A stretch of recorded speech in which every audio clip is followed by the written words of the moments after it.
Hello, and welcome to Edina's Speaking of Authors.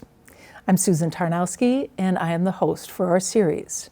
Our interviewer is Barbara Lavaleur, journalist and memoirist.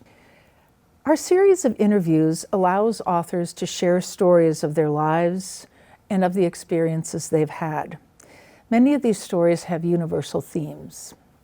We all know and understand these themes.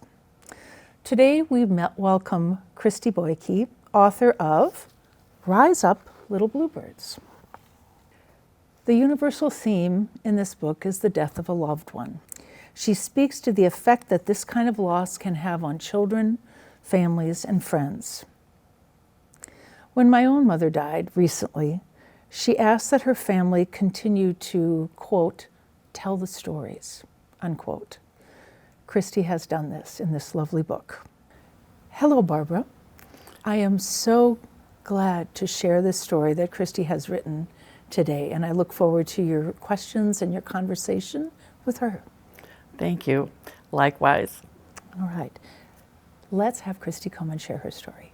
So Susan, thank you. It's great to be together again, interviewing exciting local authors, and I'm really, really looking forward to interviewing and questioning Kristy Boike about her book, Rise Up, Little Bluebirds. So thanks again, Susan. Kristy, welcome, welcome. It's so good to have you here. Thank you. It's good to be here. You're the second children's author we've had in this series, and I must say it's refreshing to have, some fun books with great illustrations to share with our viewers. So I've read a bit about you. I know you have a history of early childhood education, which clearly sets you up well to express yourself and write about children. But it's your own life experiences and the subject that makes this book very special. Thank you. So you're a mother of 4, but you also went through some traumas in 2018 and shortly thereafter when your mother died and then your father-in-law died. That's right. So why don't you tell us a little bit about yourself, how you came to write the book, and and then we'll go from there. Well, yeah, I guess I was a young mom, and I had 3 older kids, and then I think my youngest at the time was 12 when I found out I was pregnant with my Noah. Oh, wow. Yep, and I feel like I had him for my mom. He was about 3 weeks old when we found out she was terminal. So going through her treatments, all she wanted was the little newborn coos. I think she spent more time with him when he was a newborn than I did. But yeah, it was pretty difficult to be a young mom with 4 kids and a newborn dealing with her cancer diagnosis. And it was about 18 months that she struggled with that terminal brain cancer before she passed. And I think the hardest part of losing her for me was watching my dad lose her. It just broke my heart going out to visit him and seeing him in the rear view when we left, knowing that he was alone. Yes. I've actually had that same experience with my mother-in-law, who died of brain cancer as well. And it was a really traumatic time. And she lived in England. I was in Europe then, and we lived in Germany. So, but we did travel back and forth, and I know of what you speak. So, I see that your book is from ages about 3 to 8. So tell us again how old your children were when you actually wrote and published the book. My youngest was little when I started writing it, and so younger than 1. And then I had 12, 14, and 16. And it was just kind of a process of watching them go through the different emotions and looking for support for them while we were dealing with loss in my family and having such important people in their lives pass so soon together. It was a really challenging experience, and what I found was books that contained euphemisms and inauthentic verbiage, and what I wanted was an authentic message of how hope is something that can bring us through, and just a black and white way to explain how grief affects the family. So not finding what I was looking for and kind of being in the midst of trying to help my dad and knowing the bluebirds importance in my family, it just kind of organically fell out of me, I guess. So how long did it take you to write the book? It was about 2 years. Wow. Yeah, I published it on her birthday, actually. I hit a bunch of roadblocks, and there were backups and things that you just didn't expect. And I ended up launching it on July 17th of 2021. So Well, that was probably the way it was supposed to be, Yeah. don't you think? Absolutely. So this is a relatively short book, and I'd love us to hear the book. It'll only take a few minutes, and then we can go deeper into maybe the process of writing the book and anything else that, well, I've got questions, and you might want to just offer something. But I've asked Susan if she would read it. She loves to read children's books. So let's hear from Susan. Thank you, Barbara. I am very happy to share this book with our viewers. Rise up, little bluebirds. It's time to start the day. There is so much to share since Grandma Bluebird passed away.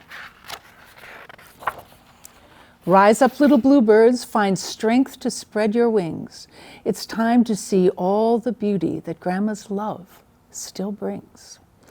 She couldn't wait to see you brave and ready at the door. She would be proud you've grown up ready to conquer more.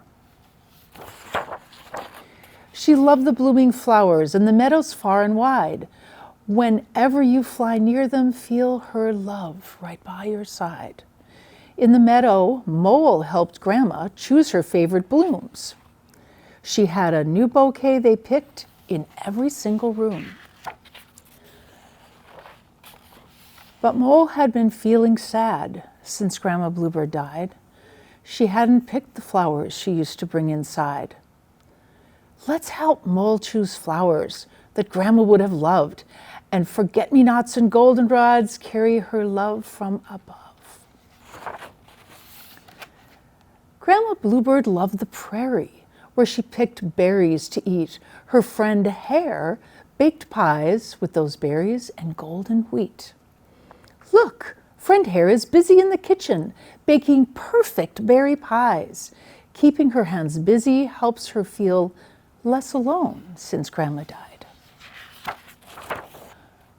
But then Hare slams the oven door shut, angry she's by herself. Instead of giving pies to Grandma, extra pies go on the shelf. Let's stop in and see if Hare could use a friend. It's important to cheer her up before our visit ends. The bridge across the pond was Grandma's favorite spot to rest. Remember how she gathered the softest branches for her nest? She used the leftover branches to make art with her friend Loon. She loved to paint pictures together underneath the rising moon. Loon's too sad to paint anymore because it only makes her cry. But having an outlet for your grief can help the days go by. The world can feel empty and sad when someone close to us dies. It's a big change in our life, and big emotions can rise. When we think of her, it's okay to feel sadness and anger and fear.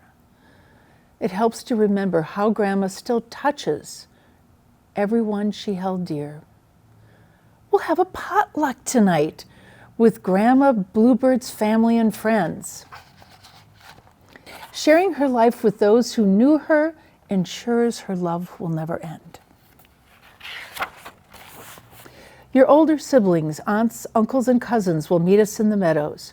We'll grieve together with all her neighbors underneath the weeping willow. You don't have to be with Grandma Bluebird to feel her love go all around.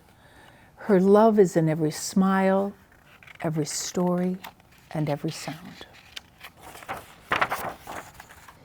Friend Mole can bring beautiful flowers. Friend Hare can bring some pie. Friend Loon can bring her art, even though it makes her cry. Everyone grieves differently. And there are lots of good ways to cope. Helping those you love through sadness is what can give us hope. Rise up, little bluebirds, when you see someone in need. There are still flowers to pick, art to make, and mouths to feed. Those are all the little things in life that Grandma Bluebird loved the best. It's all those little things we still enjoy that makes us feel love and blessed. Rise up, little bluebirds, and know that although we are apart, Grandma Bluebird is gone from our nests, just she'll never be our hearts. Susan, that was really great. Thank you so much. And now our viewers can have a little bit better understanding of our conversation. So, this brought me back to the memory of, my mother who died when I was clearly an adult. It was only 15 years ago, and she was 85. But when I was 12, my dad died by suicide, and it was Christmas. And his funeral was even on Christmas Day. So it was a really traumatic time, and there were no therapists in school. There was no counseling or anything. And I don't even remember talking much about it. So having a book to discuss with really young children seems to be a very healthy way, and perhaps even an easier way, if you could call it that, to talk about death with young children. Yeah, I feel like it helped me a lot too, because it was just when I felt overwhelmed or when I saw that my kids were struggling, it was just, napkin writing and at restaurants or at grocery stores when we had conversations about, Nana's favorite cake mix when we're walking down the grocery aisle. And those things just kind of fell into place in my head. And I was able to come up with really meaningful messages that I wanted to share. And it just kind of gradually came into a story that really just mattered a lot. Yes. So are you saying that you got ideas for the book and when you were out and about and you just wrote them on whatever you had, like a napkin? Yeah, some of it happened that way. That's My awesome. dad started making bluebird houses in the middle of the night after my mom's funeral because he had done that for her in the springtime. And he just couldn't be in the house with all the smells and the pictures and everything. And I had kept asking him how I could help him work through his grief process. And as I said, that was the hardest part for me, I think, was just watching him and knowing that he was just completely devastated. It was his 35 years. And I wanted a way to help. And he called me in the middle of the night and said that he had made a bunch of bluebird houses, that he was tripping over them in the shop, and he wanted me to help get rid of some of them. So I posted a link for them to, I made a listing on Facebook Marketplace. And it went viral overnight. There were people from all across the country that were messaging because it was posted onto Facebook. And Facebook's headquarters, somebody from the headquarters had gotten a hold of us because it had gotten so much traffic, and they invited us out to the headquarters to a global commerce event because we've sold about 10,000 birdhouses from coast to coast so far. Wow. Is that Cupertino? Is it? No, Facebook headquarters? It was Palo Alto. Okay, yeah. In California. Yes. Wow. Yeah, we just kind of discovered this craving for community and grief, and I was bombarded with messages from people that wanted to share their story, and they were talking about how inspired they were about how we came together as a family to help my dad build the birdhouses. And I had to create community pickup events, and there were lines down the street to get into my neighborhood, and people were staying long enough to need the bathroom, and it was just a craving for community in grief. And what I discovered was how helpful it was to share and to talk and to give people a platform to connect, and it just felt like such a therapeutic way to process, and it just kept going. That is just like so amazing. So was the book written before this happened? I was or writing after? it as this was happening. Okay. I kind of we operate for the Rudolph's Bluebird houses solely on Facebook, and my dad doesn't have Facebook, so Of course. it became a full-time Of job course. for me to not only respond to people and connect with people, but take the orders. And I couldn't keep it all straight between orders and people that wanted to share, so I attached and created a Rise Up Bluebird grief support group to the Facebook page that was selling the birdhouses, in hopes that people would start helping each other and connecting with each other, and that's exactly what happened. So, excuse me for interrupting, but Yeah. I mean, this is just too juicy here. So did the Rise Up title then come from the Facebook? Yeah. Yeah, I created the Rise Up group because I just couldn't keep it straight. I wanted to try and keep Right. the orders in one spot and keep the support in another spot, but they were just coming in more than I could kind of take care of it all. So I was hoping that they would help each other, and that's kind of what happened. And that was the inspiration to the start of putting all of my chicken scratch scribblings together. Very good. Smart woman here. Maybe you could give our viewers the connection with bluebirds and the meaning of the bluebirds, because there is that, and I didn't know about that. Yeah, well, I didn't really either. I don't even know that my mom did, to be honest with you. I think she just liked the coloring of them.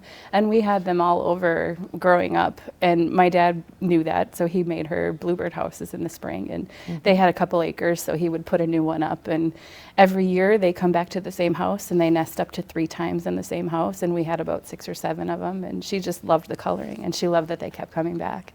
But as we kind of kept going through this after her funeral, what we discovered was the meaning of joy and happiness. We were spreading joy and happiness in the face of adversity, and it still chokes me up. Yes, yes, I can imagine.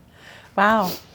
Well, in addition to the book and the significance of the story and the words, I love the illustrations by Katherine Inkson, and she's from Northern England. How did you connect with her?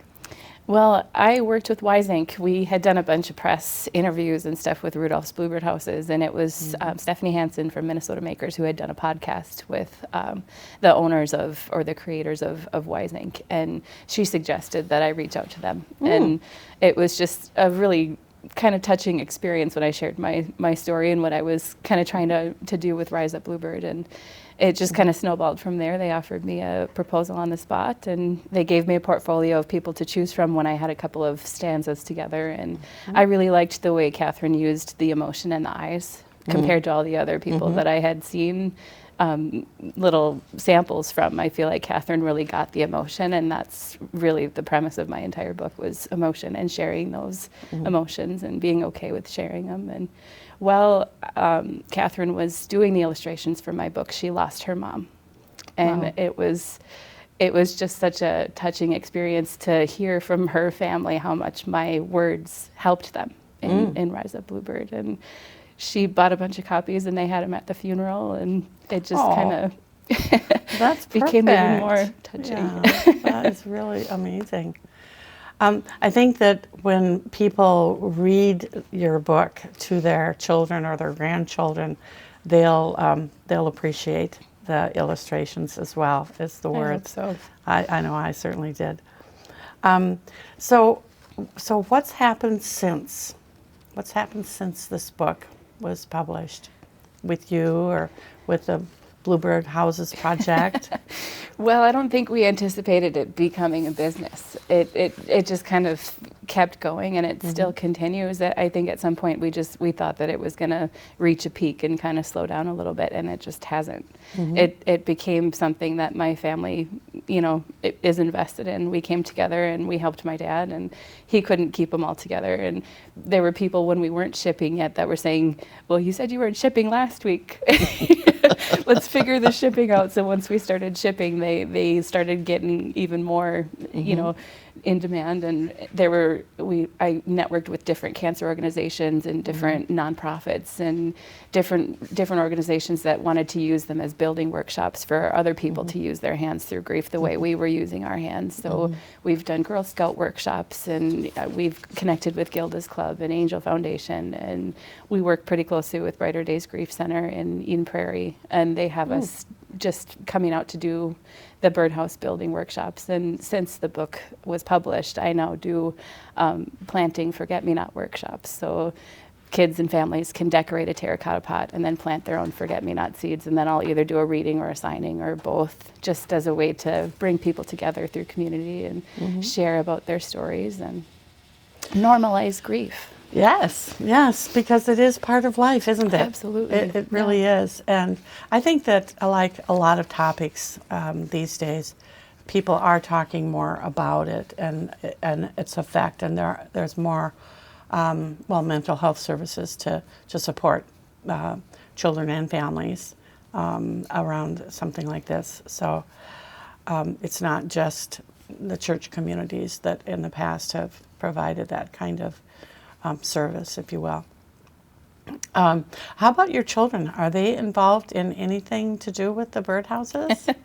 In all of it, they all have their own little roles. My little Noah was just about 2. He learned to walk in the hospice center that my mom passed away at. And we give back from proceeds from the birdhouses to that hospice center, and they were kind of where we started with the building workshops and that kind of stuff. But Noah's the little carrier, so he'll take the birdhouses to people's cars, and my Matthew was the roofs, and Ryan did the sides, and Grace did the doors. Like, they all had their own little roles, and my dad made them jigs so that it was pretty straightforward and kept things pretty streamlined. But yeah, they've been really integral in all of it. It was to support me and to be there for Grandpa, and to just kind of be a family together and have a space where we can share memories about her and talk about how it's been just such a wild ride to see so many people resonating with how our grief process was, just building and remembering her and making it okay for other people to do the same thing.